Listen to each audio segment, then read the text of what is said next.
اول يوم كان لي في المانيا كان وين، ولا حكيت لك ما تصدق. طبعا لما جينا في المانيا، آه انا ما جيت بصراحه كده عشان اسكن هنا في المانيا ولا اقعد في المانيا نهائيا، ولا كان مخططاتي انه انا شنو اجي اسكن في المانيا ولا اقدم لجوء في المانيا نهائيا. الموضوع انه كانت نجي المانيا، يعني حتى كان ما جاي المانيا مثلا مباشره، يعني كان من بلجيكا ماشي السويد، ومن السويد كان ماشي النرويج. بس قدر الله ما شاء فعل. طبعا كان عندنا كونكشن على اتجاه حدود المانيا مع بلجيكا، وكان في محطة القطار طبعا اللغة كانت كلها فرنسية، والناس اللغات الأجنبية مثلا ما بتفهموا. فوضنا محطة القطار اللي نعمل تشينج لقطارنا، وودانا القطار ودانا يعني آخر محطة حدود مع ألمانيا. ومشينا بتاعت الكاشير اللي اشتغل هناك في مكان التيكت، سألنا قلنا له احنا جينا وين؟ احنا ماشيين للسويد. قال انتوا جيتوا هنا في اسمه ده، في مدينة كده ما اعرف نسيت اسمها، المهم هذا اللي تقريبا 10 سنوات. المهم لكن انتوا قالوا تمشوا، ممكن تمشوا دورتموند، ومن دورتموند تمشوا لاسمه ده، تمشوا من دورتموند ممكن بامكانكم تمشوا هامبورغ، ومن هامبورغ تمشوا للسويد. قلنا اوكي. مشينا دورتموند. وكان ما عندنا شنو، كان الساعة 10 بالليل، كان ما في مكان ننوم نهائيا، وبدون أوراق ما تقدر تعجر لك مثلا الهوتيل. مشينا لمكان بتاع الاسم ده، في بغالة صغيرة كده، في واحد كان شغال فيه باكستاني. المهم جينا حكينا له، هو كمان زول لاجئ عرفته يعني. المهم لاجئين، واللاجئ واللاجئ والأجنبي وأجنبي يتفاهموا مع الناس. المهم مشينا بتاعت البنغالي ولا الاسم ده. المهم بصراحة كان ود الناس فات عنده كان معرفة مع الشخص اللي كان يشتغل في اوتيل، أجر لنا اوتيل. واوتيل كان في يوم واحد 93 يورو. احنا 3 اشخاص. المهم أجرنا غرفة واحدة، قالوا انتوا ما عندكم طبعا ورق، احنا ندوكم نسكنوكم بالاسود، لكن لو دايرين تنزلوا مثلا فطور ولا تجيبوا اي شيء من الشارع، قال لازم ما تطلعوا كلكم في وقت واحد، لازم تطلعوا واحد واحد، لانه في كاميرات المراقبة. اذا شافوكم مثلا في غرفة، مثلا انت غرفة سنجل وتطلعوا 3 اشخاص، تجيبوا لهم مشكلة.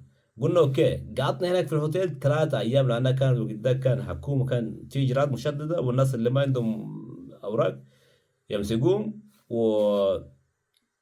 ويبصمون في المانيا. انا بصراحه كده ما كنت ناوي اقعد في المانيا نهائيا. اوكي. انا قلنا نعيش في دورتموند شويه كده، نربط شويه كده، بعد ذاك نمشي. قعدنا في دورتموند 3 ايام. جينا هامبورغ. من هامبورغ كانت اخر محطه كده في المانيا، ونمشي تاني قدام. كانت الدنيا الليل. قطارات مثلا وقفت الساعه 10 بالليل، وقلنا زول الا القطار الثاني الساعه 5 صباحا.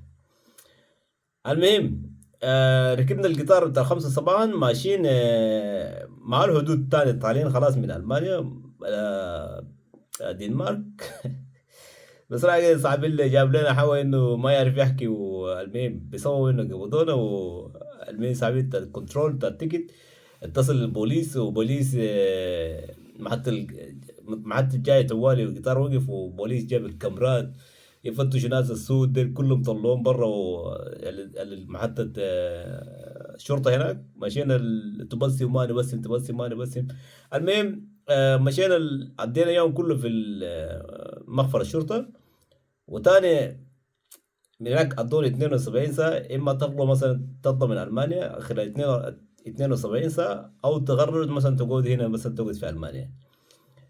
ومن خلال مثلا 72 ساعة أنا فكرت أوكي، تعالوا جينا في مدينة كبيرة، في طبعا هناك وقت ده كان جاي كميات كبيرة من الناس اللاجئين، سوريين، عرب. المهم من جميع دول العراق مثلا. المهم في ناس كتير يعني، إريتريين، صوماليين. مشينا السوق لقينا الناس جايين من السويد، من النرويج. قال لنا يا ناس بصراحة كده احنا ذاته زيكم كده، كنا دايرين نمشي النرويج والسويد. مشينا لقينا البلد قدام هناك نهائيا، قال ما بتتسكن نهائيا، يعني ما تقدر تسكن هناك نهائيا، يعني برد. يخطوك في الغابات، يعني يطلعوك مثلا خارج او الريف، او مثلا غابات، يخطوكم كمان يعني براهم كده كلاجين، يعني حتى ما عندك كونتاكت لمدة اسبوع، ما تقدر تشوف شخص مثلا عشان تحكي معه. اوكي. الا بعد ما تشيل الورق تاني، مثلا تحاول مثلا تجي الى المدن وحاجه زي ده. المهم في واحد اخضاني انه شنو، قالوا عزول المانيا قال احسن منه ما في بصراحه كده. اوكي، التفكير اللي كان واحد ان كنا جايين المانيا بسبب العنصريه. طبعا يعني احنا عارفين المانيا فيه عنصريه، وبالنسبه للناس اللي السود آه انا قلت المانيا ما اقدر نقعد فيها، بس الشخص ده غير لي رايي بانه المانيا من كل النواحي كويس. وبصراحه كده انا افكارنا كان كلها زي الناس تسمع من الطرق مثلا، شباب ما عندهم يعني معلوماتهم الضعيفه برضه يقنعوك باي شيء، وانت لما تكون ما فاهم اي شيء اظن انه شنو المانيا مثلا دوله ما كويسه وامشي الدول الثانيه. المهم كنا ماشيين قدام. لكن انا لما حكيت مع الشخص اللي كانوا جايين من قدام واقنعني انه خلاص، انا قلت له خلاص انا شخصيا دار نقعد هنا، اصدقائي الاثنين اذا انتوا دارين تحبوا تقعدوا هنا اوكي فبيها، ما دارين تقعدوا كمان خلال 72 ساعه. قلت لهم لازم تترك المانيا، يعني بموجب الورقه اللي انتوا عندكم لازم تطلع من المانيا. انا قلت له اوكي انا دار نقعد هنا. المهم مما انا قررت دار نقعد هنا، اصدقائي ديرك برضه كمان قرروا انه دار يقعدوا. آه بصراحة كده أنا والله شكرت نفسي، يعني بعد ما أنا قعدت هنا في ألمانيا بعد سنة أشتغلنا اللي كانوا أصروا إنه يمشوا قدام للنرويج والسويد ديلك فاتوا. ها بعد سنة في جو الفاتوا جو راجعين. وهنا جينا مما جينا، أنا مما جيت كده بديت طوالي مثلا دخلت في في البرنامج. أنا شلت الموضوع بالجدية ودار نتعلم لغة ودار نخش مثلا ما عشان نرمز الشخص يرمز أنا قلت له دار نخش في البرنامج بتاعت الدراسة ولغة واندماج. أوكي، وده أحسن شيء أنا عملته بصراحة كده. وشكرت نفسي إنه في يوم من الأيام يعني ربنا يعني سبحانه وتعالى كتب لي إنه كان أقعد هنا، ولو كان مشيت قدام أنا ما أعرف كان يحصل لي شنو في السويد ولا في النرويج. ها واللغة السويد لا تتعلم اللغة زي الناس، لا لغة مفهومة ولا حتى الأملة ما مفهومة، ولا حتى الناس اللي ما أعرف السودانيين اللي عايشين هناك في السويد وفي النرويج عايشين كيف ما أعرف. لكن أنا البلدان دي لك زيارة أوكي، تمشي تقعد مثلا تتفسح مثلا سياحة أوكي. يعني إنه واحد تقعد في البلدان دي لك بصراحة كده ما أعرف. ما أنسى الشخص إنه سوداني يمشي هناك يقعد مثلا أوكي. لكن بالنسبة لي هنا ألمانيا لقيت ألمانيا يعني بصراحة كده من كل النواحي، يعني من كل النواحي. أما اللغة تقرأ تشتغل بدون إقامة، بدون تعمل رخصة بدون إقامة. يعني حتى التعامل اللي كان زمان أنا كان أفكارنا السيئة إنه ناس عنصرة أو مثلا عنصرية وما يخلوك مثلا أنت تتقدم لقدام، كانت مجرد أوهام فقط. يعني يعني كان ناس يقول لكم بس يجملوا أفكاركم مثلا أفكار طايشة كده وأنت تصدقها لأنك أنت بنفسك أنت ما عندك معلومات كافية عن الدولة اللي أنت ماشي فيها. واحنا صدقنا اظن كانت الناس يقول لنا زمان يحكوا عن المانيا كلها كده. ولما جينا هنا عند عاشرنا الناس ولقينا الناس بصراحه كده كمان. انا قابلت بصراحه كده الناس حتى الالمان الكبار من الناس اللي متطوعين كان يجي يقرون اللغه الالمانيه في البيت.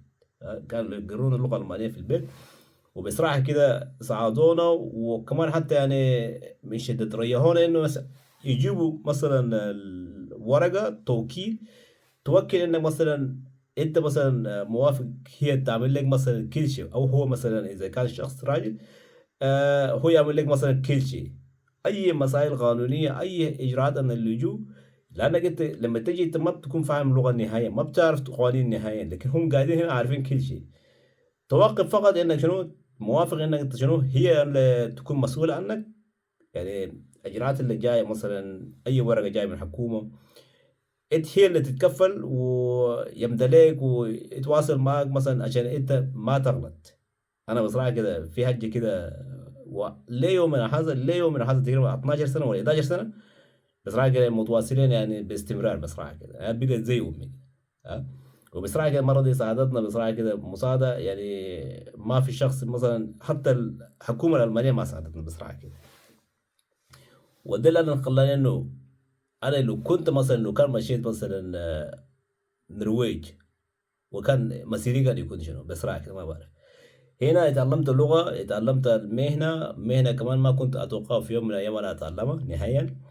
وفي السودان هناك نهائيا أنا ما اتعلمت الصناعة ولا أي شيء. بس لما جينا هنا جينا مثلا الناس عندهم قرينا المدارس اللي لما جينا هنا جينا فقط القرايه اللي جينا، وحتى الناس اللي متخرجين الجامعات لما يجوا هنا بصراحه كده الشهادات الجامعيه هنا ما بتاكل عيش نهائي يعني. عشان ما تقولوا الناس انا قريت جامعه هناك جايه وحاجات زي دي، جامعه هناك انت قريت لنفسك، لكن انت لما تجي هنا تبدا مع الشخص اللي كانه هناك نهائيا ما درس مثلا مدرسه يعني. واحد بالنسبه لي يعني انا اقول واحد فقط. ها لما تجي هنا يكون عندكم عقده واحد هو اللغه. وبالنسبه لشهاداتك الجامعيه حاجه زي دي عشان تترجمها وتعدلها مثلا تعمل معادله، بصراحه كده المعادله بتاعك يعني كلها يكون تحت النص يعني. يعني انت ما يقبلوا انك مثلا تشتغل بالورقه اللي انت قريتها، حتى اذا كنت قريت مهنه مثلا، قريت مهنه ونفس المهنه اللي انت تشتغل هنا في المانيا وانت قريت هناك جيت هنا ما يقبلوا لك يعني بالدوايه ولا بالاسم ده بالقوانين اللي انت درستها هناك. هنا ما بخلوك تشتغل يعني. هنا يقول لك ما بيحترفوا الا لما تعمل هنا تقرا هنا بنفسك هنا باللغه الالمانيه اوكي، لكن باللغه السودانيه اللي قريتها هناك ما بيقتنعوا نهائيا نهائيا. ها؟ عشان كده الناس اللي انا بشوف انه الناس اللي وحيدين الناس اللي ممكن قروا الجامعات هنا ممكن يواصلوا في نفس المسار اللي قروا هناك، هو الناس اللي قروا الطب. الناس اللي عندهم معلومات جد يقدر يطبقها يعني عمليا 100%. مثلا زي معلومات اي تي برمجة وحاجات زي دي. او مثلا حتى زي مثلا انت كنت ميكانيكي سيارات هنا كنت اوكي، لما تجي هنا ما في شخص يعترف بك انك ميكانيكي سيارات. انت لازم انت تعمل من جديد بعدك يعترف بك. واذا دار تشتغل شغل اسود بصراحه كده ميكانيكي السيارات هنا راتبه ضعيف بصراحه كده بالنسبه لي انا. شغل الشخص يشتغل مثلا يقرا مهنه يشتغل ساعه 18 ولا 19 اورو، شنو هذا؟ ها هذا بالنسبه لي ما راتب بصراحه كده. لكن انا اشوف انه الشخص اللي يقرا هناك يجي ويكون عنده مثلا يقدر يشتغل هنا برضو. الناس اللي يقروا مثلا مش يقروا هناك في طبعا معلم سيراميكا الواحد ما يقرا بس يتعلمه فقط. لما يجي هنا انت ممكن هنا لازم ممكن تشتغل اسود سيراميك. لكن كمان اذا مثلا اشتغلت مثلا تدريب مهني بتاع سيراميك برضو تاخد راتب اكتر من الاسم ده. لكن السيراميك الناس ممكن يشتغلوا لان كده كده تشتغل في مكان جوا البيوت. ده ممكن الناس يستفيدوا مثلا من الشغل اللي يتعلموا مثلا في بلدهم. غير كده بيقول لك انا قريت محاسبه انا قريت شنو حاجات زي ده. ده كلها اوهام فقط. هناك في السودان ممكن في السودان ما ياكل هو شهادات سودانيه. ناس اكثر ناس قروا جامعات سودانيه وعندهم شهادات مثلا هناك قاعدين في يبيعوا مويه مثلا في السوق العربي. ها عندنا اصدقاء كثير كلنا كنا قاعدين في نقرا في الجامعات هناك في جامعة نيلين. أنا شخصيا كلية آداب لغة إنجليزية بديته اسمه ده. أصدقائي اللي كانوا في جامعة اسمه ده نيلين كمان مع الآداب متلصق القانون. الناس كلهم في النهاية بعد اسمه ده الناس يبيعوا الموية في اسمه ده في السوق العربي. ها عشان كده الناس اللي يقروا الجامعات هناك ما تفتكر في يوم من الأيام تيجي تعيش هنا بالجامعات بشهاداتك الجامعية نهائيا.